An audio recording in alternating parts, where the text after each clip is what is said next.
Hey everybody, hope everybody's doing well. So today's video, I wanted to talk about another huge breakthrough that I had for my mental health.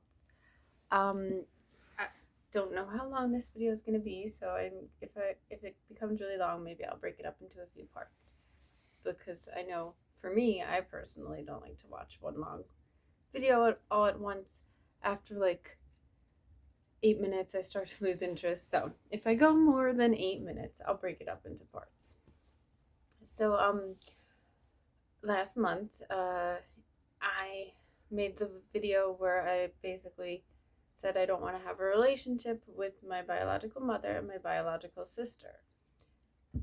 And I've noticed that since then, I've been feeling pretty good emotionally, but I've been having a lot of slip ups with my food addiction. To me, I use addiction, like, I look at my food addiction as the food is like another high for me.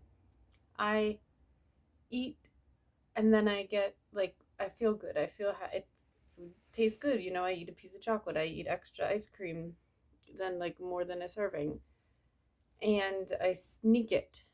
I don't like let anyone know I'm taking this extra cookie, this extra ice cream or chocolate or anything. So that's how it becomes like a substance, like drugs or alcohol. I mean, I was never on drugs, but I did.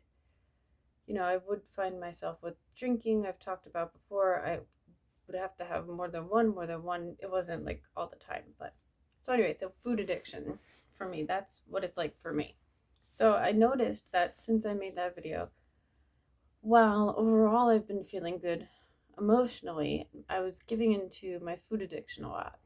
And then when I give into my food addiction and I have the food, I sneak the extra food, I get mad at myself. So then that triggers a depression spell. I get really mad and I like, why do I work through therapy when it doesn't work? And I get resentful of my therapy and my medication.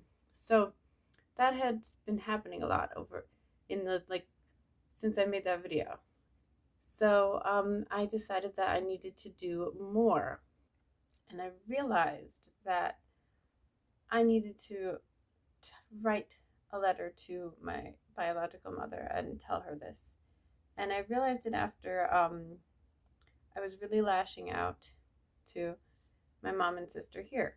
Alyssa is my sister, Joanne is my mom.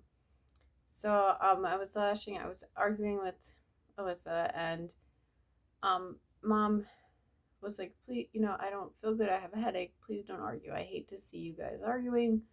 So she got upset, and they were both upset. So I realized I'm hurting over my, you know, not having that out there off of my chest to the people, to the source, and I'm hurting and I'm causing myself to hurt others over it. So I sat down and I wrote out a letter, an email, and I read it to my sister and my mom, Alyssa and Joanne, and I sent it to my biological mother via email. And in the letter, I basically said, I've been in therapy and taking medication, and I've come to the clue. I would ask that you please don't contact me anymore. I can't have a relationship with you or your daughter, my biological sister, or her children, by proxy. And in the letter, I said, when I was a child, when I was a teenager, I had suicidal thoughts. I wanted to kill myself. I even wrote a letter and a suicide note, and thankfully I didn't go through with anything. I was feeling really depressed, and I wrote a suicide note, and I left it on my bedroom, and I locked and like on my bed, and I locked myself in the bathroom, and I wouldn't come out. And then my biological mother was banging on the door. Don't do anything. Don't hurt yourself. And I decided not to. So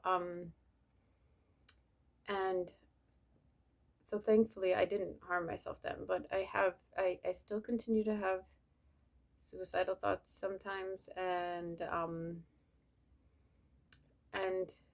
that's just something I live with. I have depression, and I'm not blaming my depression on my biological mother. Like I think that people are born with a mental illness. I think that I would probably have and had depression anyway, but I think that definitely situations influence that, and not having the kind of love that I needed from my mother. I do think that she loves me, but just not, she couldn't love me in the way I needed. So anyway, I basically wrote her that email, and I said, please don't contact me, in case, unless it's a family emergency, somebody dies or something. And I said in the email that I would be one day maybe willing, not anytime soon. I would have to feel safe, but maybe one day I would be willing to sit down with a mediator. It would have to be not someone who knows us, a therapist. Sit down with my biological mother and my biological sister and talk about our issues. But right now I just need her to not contact me. So she wrote back to me, I respect your decision, but I don't agree with it. I was always there for you. I tried to get you help, and you did that to yourself. You never come to events with the family. So with your nephews and niece, and uh, and she ended the message with "Have a nice life" without me in it. So I decided not to reply to that because I, I don't want contact with her, and I don't want it to then be a fight, then be an endless cycle. She. I have come to realize that she's a person who wants to have the last word. She needs to have the last word. So I let her have that last word. I'm not gonna take the bait. I'm not gonna keep fighting her and going back and forth with email, especially when I have asked her to please not contact me anymore. So, you know, she agreed. She said, I will respect your decision. And I was very glad to read that. So that that was a few days ago that I sent that, and I really have been feeling so much better. I haven't been giving in to my food addiction. I haven't been lashing out at the people who love and support me. So I needed to make that breakthrough, and I feel free now. So I'm so glad that I did. So I have some more that I want to say, so I'm going to stop this video here. This will be part 1, and then I'll do a part 2 in another video.